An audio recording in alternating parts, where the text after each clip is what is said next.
Hey guys, this is Amy with 804 Sycamore, and I am showing you my wedding DIYs. I love this table setting. It's super easy and quick and just nice. The charger was on sale at Target. The plates are Dollar Tree.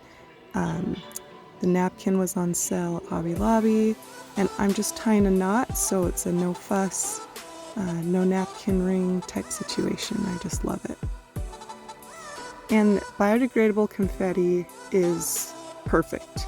You want to use thick, fresh leaves, not dry ones, and you just use a paper hole punch.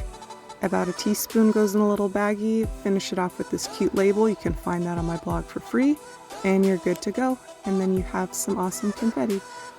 Wedding favors, they do not have to cost a lot of money.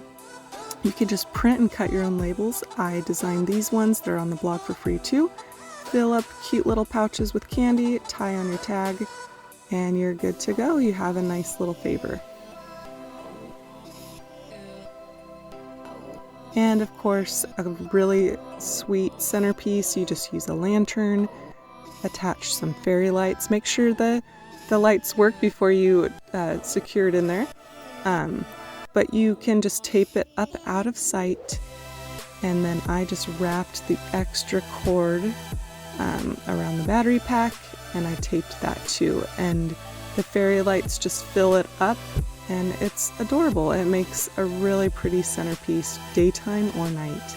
And this is just a lantern I had. So for the table setting, I love these paper rolls. It's just a simple touch, and kids can draw and write on it. And then for the flowers, I just cut some flowers from my yard and then surrounded the outer base with Spanish moss, colored pencils, set my chargers up and my plates and napkins, and that's it.